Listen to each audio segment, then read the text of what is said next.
Welcome to What is Going On for new thought from the edge of Om. Each week on OMTimes flagship radio show, veteran broadcaster, author, and media consultant Sandie Sedgbeer conducts thought-provoking interviews with inspirational authors, artists, musicians, scientists, speakers, and filmmakers who are working at the point where spirituality and science meet consciousness at the very edge of Om. Here is your host, Sandie Sedgbeer. Hello. Near-death experiences are not a new phenomenon. Plato claimed that Socrates had had one, and so did Pliny the Elder. According to a report published a few years back, an estimated 200,000 Americans have reported experiencing an NDE. And numerous research studies have been conducted and published on this experience. Tonight we're going to be talking about near-death experiences that occur in early childhood and the lifelong impact this has on the lives of those children. My guest is internationally respected researcher and leading authority on NDEs, PMH Atwater, who's dedicated the past 40 plus years to researching, lecturing, compiling data and interviewing over 5,000 adults and children. PMH Atwater, welcome back to the show. Oh, I'm just so glad to be here. This is good. I know, and you've been you've had so many on-air conversations with me over the years. I can't believe that anybody doesn't know who you are. But just in case, I'm just going to say a little bit about you. A 3-time near-death experiencer. You're the author within 3 months. Within 3 months, yes. 3 near-death experiences in 3 months. Yeah, is that a bit greedy? So I look back at it and I call it the heavenly sledgehammer effect. Yes, yeah, absolutely. And as a result of that, you're the author of 18 groundbreaking books on NDEs, spiritual experiences, transformations of consciousness, reality shifts, future memory, etc. You've lectured twice at the United Nations, appeared on numerous TV and radio talk shows, and received prestigious awards for your research, as well as having been cited in the Lancet Medical Journal. So, your latest book, The Forever Angels, Near-Death Experiences in Childhood and Their Lifelong Impact. What were you looking for when you started focusing your research on early childhood NDE experiences? Well, actually, I was rather angry. And I was angry because I had already done this. The book is The New Children and Near-Death Experiences. And I found a number of anomalies. And you know, I talked to all kinds of people, trying to get somebody else to go in there and find out what's going on here. Did I see right or not? Couldn't get anybody interested. So I finally decided, okay, enough of this. I'll do it myself.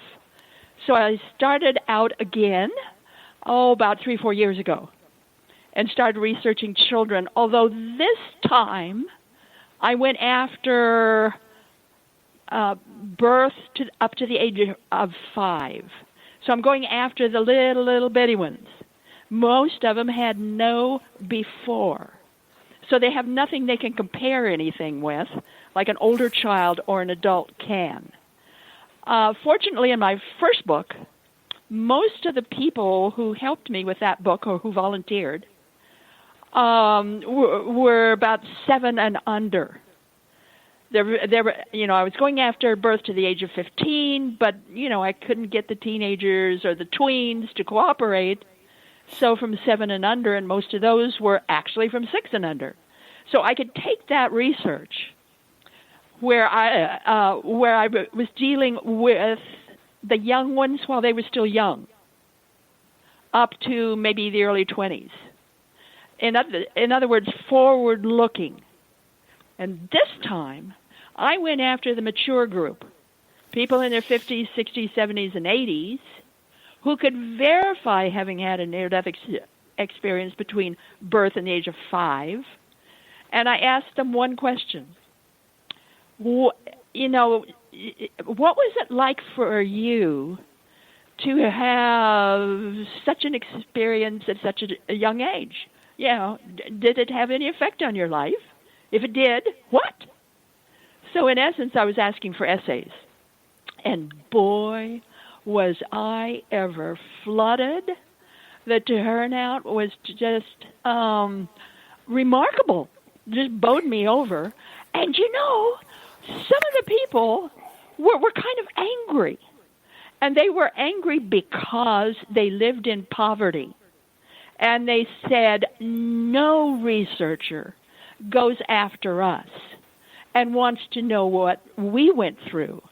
Well, I did. I listened to them. One woman saved all. Can you imagine this, Sandra? One woman saved all of her pennies, literally pennies, until she had enough to pay for postage and an envelope. And then she sent me her essay. Most of the essays were so tear-stained, I could hardly read them. One fellow, he had just retired. So he was in his late 60s. And he could never talk to anybody about anything or why he was different, or he couldn't understand any of this kind of stuff. And, when he finally had an opportunity, somebody wanted to hear from him. His essay was 50 pages long, complete with family photos. I can imagine. It's just unbelievable. After all the research you'd done already, was this a surprise to you? What did you learn that was different? Oh, it was a complete surprise. In fact, the research I did turns around what we think we know about near-death experiences. This is a challenge to everyone, not just me. So I'm saying to everyone, get the book, The Forever Angels. I've got sections in that book for healthcare givers, therapists, for the people themselves, all markers, cases in history, and then I spend a lot of time with the people themselves.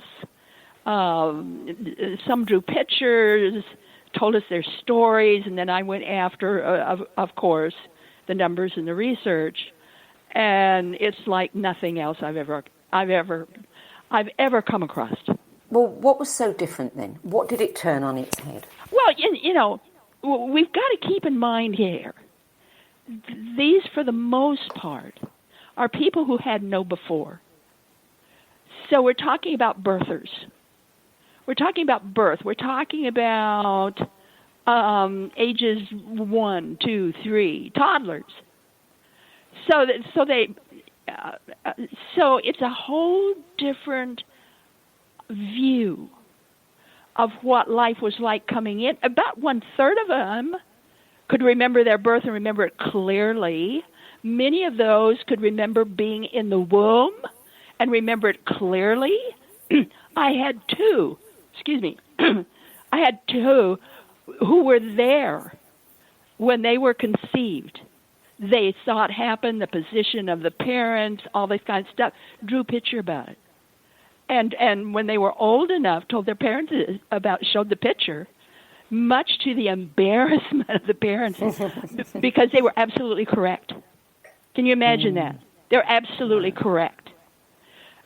So we're looking, what I found overall, these youngsters coming in, they're coming in from a light-filled world. There were a few, and there are stories and drawings in the book who could, reincarnation, could remember their past lives, this kind of thing, but most of them could not. And I think we all have to take a pause here and take a look at this. Most of them could not. In fact, they didn't even relate to anything like reincarnation or past lives. What they talked about was the life stream.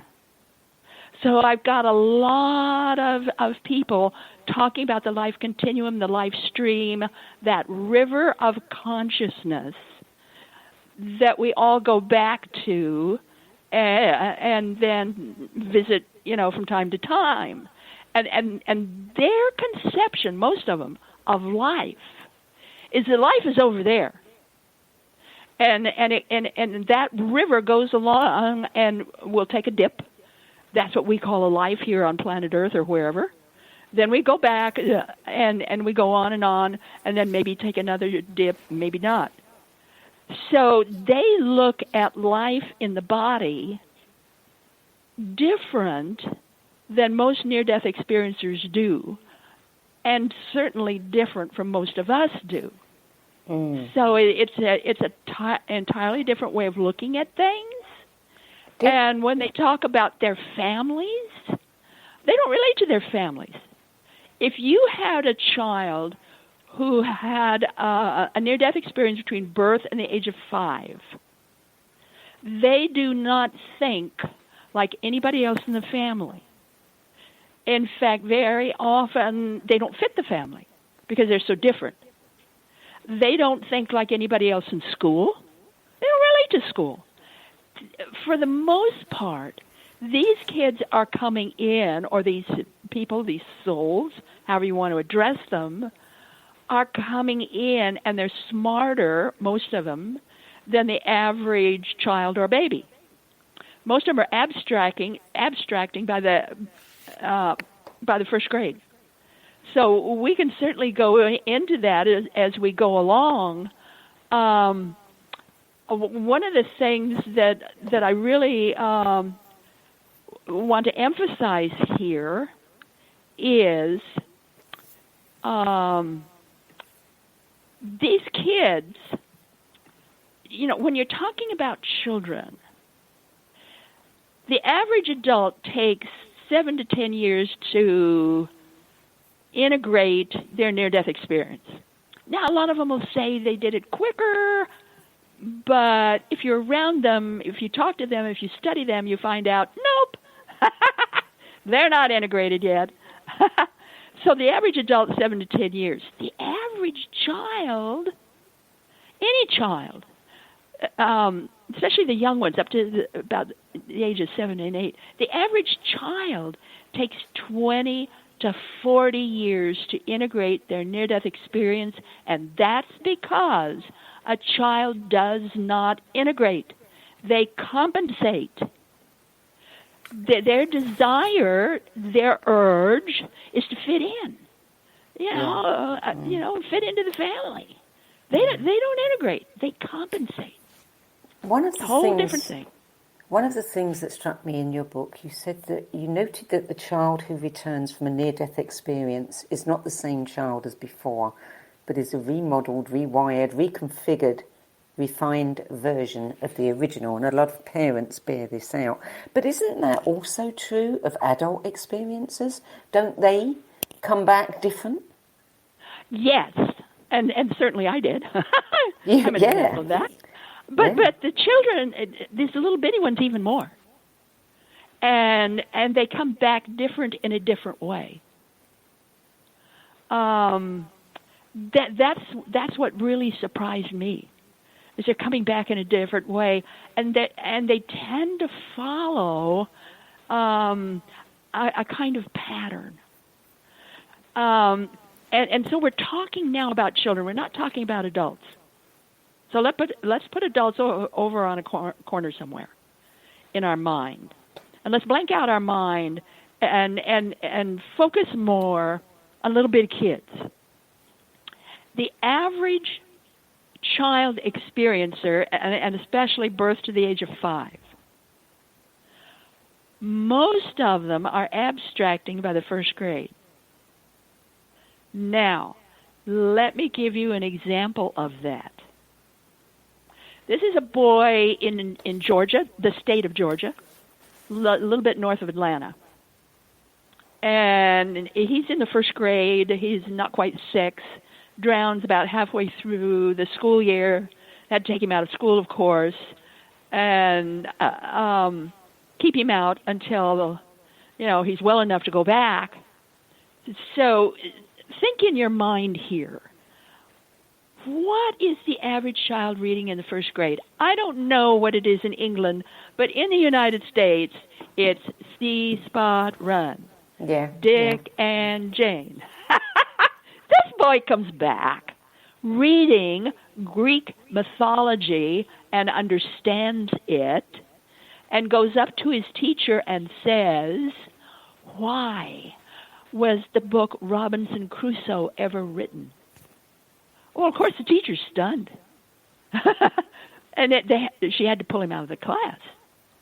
But it's that kind of thing. It's just like, whoa!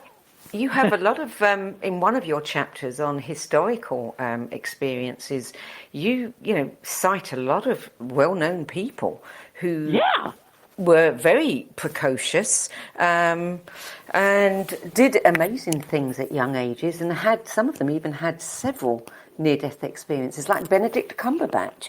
I never knew that about him. Oh, yeah. Yeah, just read his book. He'll tell you all about it. Wow. He's a typical near-death experiencer, child near-death experiencer. Absolutely typical. Look at the way he thinks. Absolutely typical. Yeah. And I had a guy call me, about a month or two by now. He was 49 years old. He was a cop in New York City. So he's a New York City cop, hardened, New York City cop. He was crying, and he just read my book, and he said, "Now I understand myself. Yeah. I know I never understood myself before. I now understand why I'm the way I am." I was just absolutely crying. New York City cop, 49 years old. Yeah. Just really got me. There's one piece, you present data to support your contention that these children have experienced structural, chemical and functional changes in the brain. What about that experience is, how does that happen? If they're having this experience, what is actually happening? Look at it this way. I can't say how because I'm not a scientist or a medical physician. But I can't. I'm an analytical observer. So I'm looking at this, and I'm looking at it very carefully, and I'm saying to myself, "Isn't this interesting? That when a child, when the beginnings in the brain, when the brain is just being laid down with thought patterns, nervous patterns, nerves, all this kind of circuitry is just being laid in, they're being hit by the power punch of a near-death experience." And by the way, the near-death experience is a power punch. So many of us, of course, come back with electrical sensitivity. You bet it's a power punch. So just imagine that kind of power hitting a little bitty baby or a toddler when those original patterns in the brain are just being laid down. Of course it changes them. And it changes them in major, big ways. A lot of them have synesthesia. In fact, that's very common. Synesthesia is in the limbic system in the brain. Mm-hmm. It's a multiple or, a different kind of sensing. I can give you an example in my own life. I was born that way. No, I'm not a near-death experiencer, but I was born that way. I was born with synesthesia. So I was the only kid in the first grade who could smell color, see music, and hear numbers. Of course, that didn't go over very well. I spent most of the first grade on a tall stool in front of the class having to wear a dunce cap on my head that said I was a liar. And the principal of the school did everything he could to get me kicked out of school. And my mother would come in and fight him. Thank God for my mother that she would do that.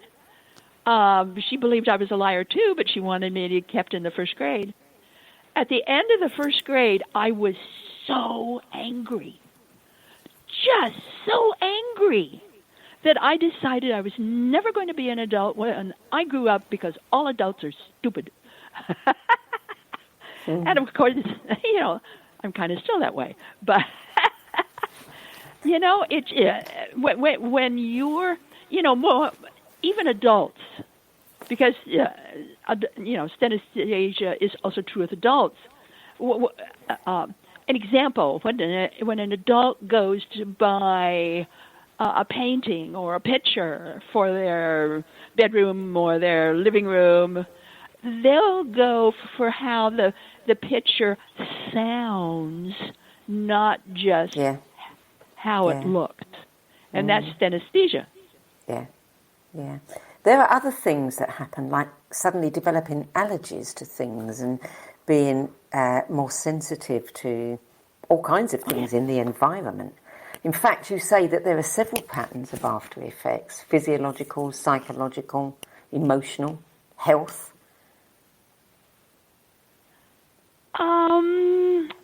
Well, we're looking at sort of a different breed of cat, if you will, because one of the things that really captured me about these early experiencers, and I noted this was almost all of them. When they come in as a little bitty baby, they are tracking where their parents are. Brothers and sisters, moms and dads, whatever. They are taking out-of-body trips because that's normal and natural for them. And they will track where dad is going, when he comes back, what mom is doing. Let's say she's in the kitchen. They'll buzz around her head and find out what she's doing. Brothers and sisters, same thing. So they're keeping track of what's going on in the family. They want to know what's going on. And this continues as they get older. Because they are so smart and certainly very, very, very psychic and intuitive, they just know things and pick up things right away, which is not to their best, because they get bullied a lot in school. Teachers can't really handle them too well. They don't understand where they're coming from. We've got this one individual who got her math all comes in circles, and she's dancing. She's dancing in the ethers, and that's how she does her math. There's a picture of it in the book, by the way. She drew an incredible picture of it, and of course that's synesthesia. But she was always getting the right answer in school, even to really tough, hard questions, to the point that her teacher came over to her and thought she was a genius, and she had invited this expert to come with her and talk to the kid. Well, this scared the child. So she stopped talking, and they were not able to verify her math because they scared her. Yeah. Life must be very painful for them and very strange. I'm going to go to break now, PMH. We'll be back in a few moments and we'll continue then. You're listening to What Is Going On. I'm Sandie Sedgbeer, and I'm speaking with internationally renowned near-death researcher, pioneering author and authority on NDEs and their after effects on adults and children. And we're talking about her groundbreaking study of the lifelong effects of near-death experiences in the newly born, babies, toddlers and children up to the age of 5. We'll be back with more from PMH Atwater after the break.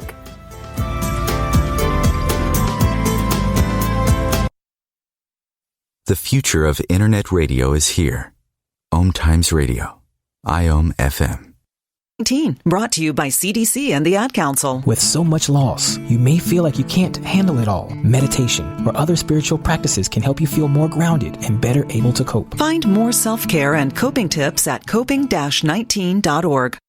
Ascending Hearts is no ordinary dating site, but a spiritual dating site with a purpose: to link you with your soulmate. We engineer the serendipity so you can trust that you will attune with someone that has the same matching vibration as you. Ascending Hearts, the conscious dating site for the spiritually aware. Try Ascending Hearts for free. AscendingHearts.com. Vox Novus, the new voice. Vox Novus, the new dimension. Vox Novus, thought and movement leaders who will share from their experience and offer tools to help us navigate our rapidly changing world. My name is Victor Furman. Join me every Thursday at 8 p.m. Eastern on OMTimes Radio for Vox Novus, the new voice. Mental health. Most people think it means mental illness. Most people are wrong. Mental health doesn't apply to just some of us. It applies to everyone. We're all susceptible to anxiety and depression. They're human conditions, and no person should ever feel embarrassed, ashamed, or be discriminated against for being human. Cracked the podcast strips away the shame, fear, and stigma by expanding the conversation into areas less often visited. From brain and body chemistry, hormones, food, nutrition, trauma, and the microbiome, to pharmaceutical drugs, psychedelic substances, meditation, visionary experiences, and spiritual awakenings. Cracked the podcast will explore them all, including the notion that, for many, breakdown can be the beginning of breakthrough. For in the words of singer-songwriter Leonard Cohen, there is a crack in everything. It's where the light gets in. Cracked the podcast, slaying the dragons of mental health. Join co-hosts Sandie Sedgbeer and Rebecca Shaper on the first and third Thursday of every month at 12 noon Eastern Time. Came across someone struggling with hunger. How would you recognize them? By their clothes, their age, the way they speak. Hunger can be hard to recognize. Learn why at IamHungerInAmerica.org. Brought to you by Feeding America, 200 Food Banks Strong, and the Ad Council. Welcome back. PMH Atwater, you dedicated the Forever Angels to Tracy Cohen. Tell us why. Please repeat that. Tracy Cohen, you dedicated your book, The Forever Angels, to Tracy, who had a near-death experience in utero. Tell us about that experience and why you dedicated this book to her. She had her near-death experience in the womb as she was trying to be born while her mother was trying to commit suicide. My God. So you've got those three critical things happen. And she really was very supportive of this book. She had read some of the material, and it really helped her a lot to understand what her life was like. And so I dedicated it to her. I mean, Tracy was quite a lady. She's not with us anymore. She just slipped and disappeared one day. Everybody thinks that she loved to run around the coast. She lived on the coast, New England coast, and loved to every morning, being around the rocks and the ocean. And we all think she probably slipped and was claimed by the ocean. You said that she remembered the episode of her mother. Oh, she remembered every bit of it. Everything. That must have been awful. Clearly. How did she cope with that? Clearly. And she had a tough time coping with it, as all of them do. And I want to talk about a couple of things here, a couple of cases where I hope everybody listening kind of clicks into this. I had one case. This is a case of Penny, and hers is in the womb, and she knew the moment her mother was going to smoke. Her mother was a smoker, and whenever her mother would light up and smoke, Penny said she would get high, and she didn't like it.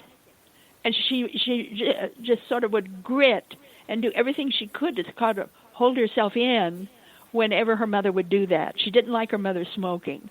And I think this is a clear message to any woman out there who smokes or drinks that does directly affect the child in the womb. I don't care what your doctor's telling you. It does directly affect you. Now, the other case I want to talk about briefly is Alma. Alma was raped about 2 years old by a family friend. The friend would come visit the family, and Alma's door would be to her bedroom would be closed, so he'd go inside, close it again. Nobody in the family knew what he was doing.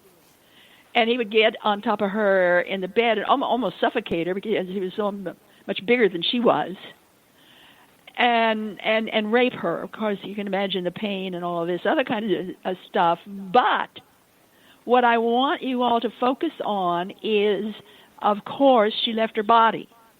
So she's viewing all of this from the ceiling, looking down. Please, everybody, get over your propensity to call this an out-of-body experience. This is a defense mechanism. All children, when they have high fevers or threatened or ill, will leave their body. They do that to save themselves, to save the soul. And so they can view the scene looking down. That's a defense mechanism. They are doing that to save the most precious part of them, the I am, if you're a near-deather, or if you're into spirituality, you call it the I am. They're saving the I am, the soul, the spirit, whatever you want to call it. But that, I think, is very important, especially for your psychologist to know that this is not just an out-of-body experience. It is a defense mechanism. You relate the story of one woman who was brought up in what was basically a satanic cult. And she said that's Judy. Over time, she could actually have compassion. You know, she would be out of her body and she would have compassion for these people. You know, I'm glad you pointed out Judy. She had 17 near-death experiences from 6 weeks of age until almost between 9 and 10 years old. She had 17 of them. She was one of 3 I came across where the only reason the mom and dad ever had her, ever wanted her, is because they wanted a baby to sacrifice on Satan's altar. These were Satanists. And what she went through is just horrifying. And of course, she went through a long period of trying to find herself, and went through a lot of therapy. But she said, most of these people say that yoga and psychics are better than going to a psychologist. They get more out of it. And she got a lot out of yoga, became a yoga teacher, also and became a healer. And in looking back, oh my, I don't know if I can find real quickly here what she said. If I can put my finger on it real. Yes, here it is. All my experiences in this life, whether they appeared to be dark or light, are expressions of love, experiences of searching for love. I came into this life with a purpose. This was not known to me until much later in my life, or I would not have been able to truly know the experiences as they were in the moment. What I know today has brought everything full circle. I mean, can you imagine that from this woman? Yeah. What and she went through. she's, married, happily married. She's happily married, kid. Happy children and grandchildren, and has moved beyond all of that, which is just astonishing. Astonishing. Just, when you talk to people that are older who had these experiences when they were young, do they think that they were negative or positive? Well, that's a big one. It's really a catch-22.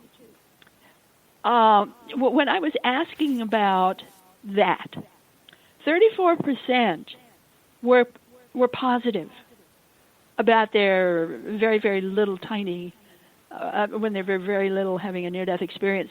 61% were negative. 61% were negative. Let me just quickly put that in context. 90% could not bond with their parents. Now, this is a major study. This is 397 people. This is a major study. 90% of 397 people could not bond with their parents. That doesn't mean they didn't love them. That means they couldn't bond with them. They were still part of this light-filled world. They didn't bond at all. When we're looking at changes afterward, aware of the future, 61%. Here, turn to drug use, 46%. Turn to alcohol, 45%. Very successful career in life. Really, some of them became millionaires, 74%. Now remember that figure, 74%. Remember that. 84% come back empathic. Highly intelligent, 75%. For those who took the standard IQ test when they were old enough in school, took the standard IQ test, I've got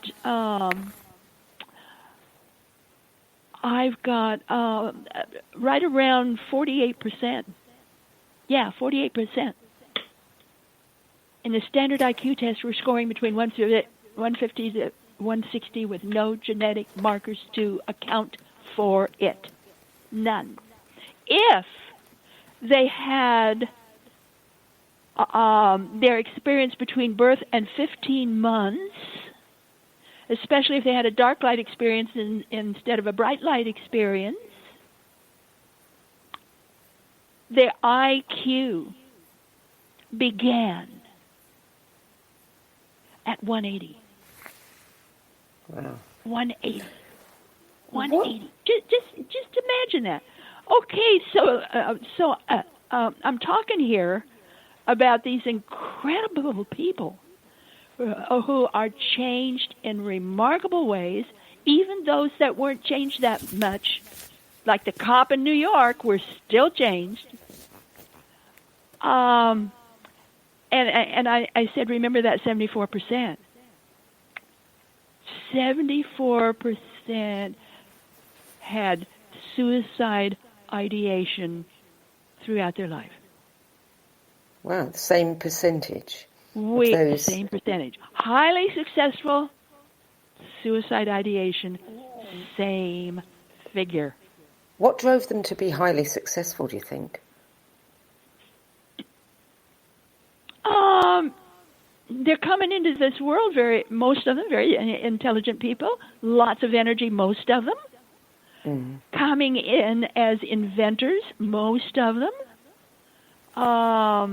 Your child experiencer, most of these do not come in wanting to be psychics or mediums, like a lot of adult experiencers do, or wanting to become teachers or healers or ministers like a lot of adult experiencers do. No, they're the opposite. They want to get into science. They want to get into business. They want to get into inventions. They want to know what makes this world work. They want to understand that, so that they're getting into science, a lot of them. So, yeah. In fact, one of them in my research base was nominated for the Nobel Peace Prize. I mean, these are incredible people. But the suicide ideation, we want to focus on what that is. And I'm telling you, we don't understand how children consider and picture suicide. For the average child, they were in this loving, wonderful, bright world when they were not breathing. Now, they're no longer in that world, but they're breathing. So for the average child, the way to get back to that wonderful world is to stop my breathing. They do not think of it as bad. They do not think of it as hurting anybody. They do not think of it as a nightmare of any kind. To a child, it's perfectly logical. Well, that's why I'm saying to the parents, teach them visualization techniques. They can get back and go back and forth, and they don't have to harm themselves. That's all it takes. Simple, simple. That's all it takes. And we don't think of that. If many of them, most of them, have these memories of heaven, or whatever one wants to call it, and a place of being very happy and very loved, do any of them say why they came here, why they incarnated? You know, what was the motivation for that? All I can do is pass along what most of them told me. Most of them said it was time. What they mean by that, I don't know. It was just said, it was time for them to take a dip. Huh. Some of them said they got pushed in. They didn't want to come in. They got pushed. And some just slipped in. There's a few, remember that I said, would talk about reincarnation. It was their time to take this. So they would have this relationship with a mom or a dad or whatever. But most of them said, it was just time for them to come in.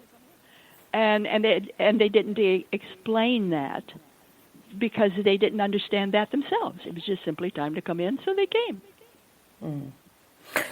Oh, I want to talk about the new kids and these children who are having NDE experiences. There seem to be some similarities you've pointed out in certain characteristics and abilities. Has there been an increase? Do we know if there's been an increase in the number of children who have had near-death experiences at a very early age since many of these new kids have been coming in? Is there a correlation there? Well, kind of, sort of, but no. What I'm seeing with the new kids, and you want to get my book, Children of the Fifth World, is that the human race, I believe, is evolving. Now, most of your scientists say, no, we're the same, and I'm saying you're crazy. We're not the same. I believe, and I know, and I've been able to show in that book, that the human race as a race is changing. And so that's these new kids that are coming in. They are smarter than the children before. They have some very different traits. And so I would urge anyone to get hold of that book and take a look at that. The reason I did that research of the new kids is because some of them, and in fact really most of them, it seemed to me like they were a lot like near-death kids. Because they're smarter, they think different. So I wanted to investigate that. And, I had to dig deep and take a good look and see, wait a minute here, we've got something absolutely absolutely unique that is happening here with these new kids. So at some time, maybe in the future, we can take a look at that, and I can get all my notes out and get really specific here. Because when we're talking about the new kids, we're also talking about the changing times, changing weather, changing governments. They fit right into that. But what about the kids in this particular book, the ones that have had those experiences? How do you see, their place in this changing world? They challenge us. They force us to take another look. One of the things that absolutely thrills me about these kids is they look at everything differently than anybody else. So that's good. We always need that unique mind. But